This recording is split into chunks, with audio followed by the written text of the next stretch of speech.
But the theory that I think is worth looking into, at least, and definitely has a little bit more evidence, is maybe this wasn't accidental. Maybe this wasn't, a shark attack. Maybe this was murder, perhaps. Mm-hmm. Initially, the most popular theory out there was that Michelle was a victim of a murder. Michelle had been having issues in the weeks leading up to her death. She had told her friends about a possible stalker that she had mentioned being uncomfortable with the attention of a particular customer at one of her former jobs. And at the time that she died, Michelle was also living in an area of Ocean Beach that was nicknamed the War Zone due to its level of violence and drug crimes.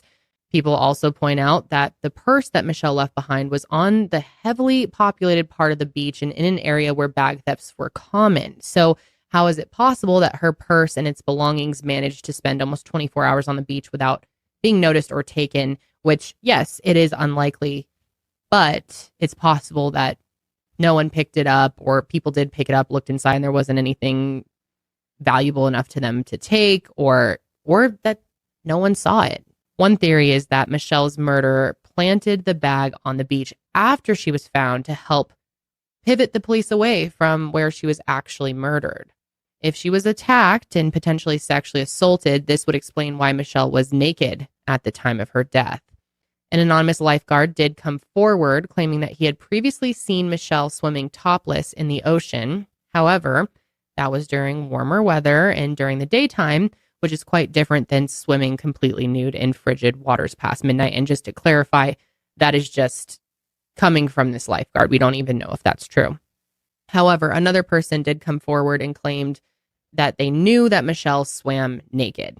This was a man named Edwin Decker. Now, this guy is pretty sus. Yeah, I'd say creepy. Creepy dude. Mm-hmm. Edwin was a co-worker of Michelle's, and at the time that she died, he made statements that Michelle was a hippie and that she had told him that she often surfed naked. However, Michelle's closest friends said not only had they never seen her surfing before, but they definitely never heard her mention surfing in the nude. And people started to wonder if Edwin was simply trying to give information that would explain away some of the strange details of her death so that investigators wouldn't look any further into the details. Edwin also made claims that the night before Michelle died on the 13th of April, that the two of them sat down for a few drinks together. Afterward, he said that he and Michelle made out before she left his place around 5 a.m. on the 14th of April. Edwin also said that the two of them had been flirting with each other for weeks. He said they, quote, had a total intellectual connection and felt there was an emotional connection too. He went on to add to that at least on my part, there was. So I think that tells you quite a bit right there. And when Michelle hadn't contacted Edwin afterward, he said he was, quote, so bummed when a couple of days went by and she hadn't called. The interesting thing is there are no reports from Michelle's friends or coworkers describing any type of relationship between Michelle and Edwin, not even a casual flirting relationship. So many people found Edwin's statements to be pretty odd. Like he was adding details that would make others think that what he and Michelle had was, a lot deeper of a romance than they genuinely did. Now, one of the weirdest things that Edwin did after he found out about Michelle's death was that he wrote and published one of the most bizarre and disturbing poems of all time. It says, the report said there was a tattoo, a butterfly on her shoulder, which I remembered that night. On my couch when I, like the shark, chewed on her lips and took off her shirt. It's just so odd. I mean, to play devil's advocate here, I know poetry is an art form. Maybe he's grieving and this is his weird way of processing it. I'm just playing devil's advocate. Making a poem maybe, but specifically saying on my couch when I, like the shark, chewed on her lips and took off her shirt. No, I know. You're right. It's weird. I shouldn't even try to justify Edwin. It's fucking weird, Edwin. I get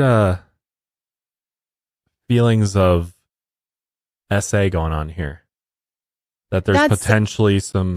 We have no evidence. I'm just saying, to be clear. Maybe, possibly, something's going on here that doesn't feel right to me. It's definitely creepy, bizarre behavior.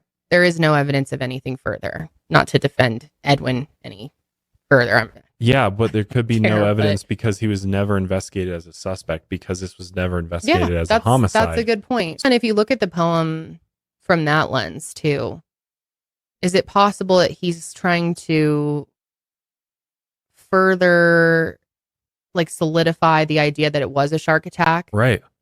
You know? Could Edwin have also planted the info with the lifeguards that she swam naked, that she was topless, to try to create this narrative that, oh no, she was, naked all the time. That's just what she did. I don't know. Possibility. Yeah, it's very bizarre. Scary. And if she's complaining about somebody potentially stalking her, and he's literally with her the day before this all happens. Yeah, I know. It's all very, very strange. It is. I'm very suspicious of Edwin, if you can't tell. Yeah. I think we all are suspicious of Edwin.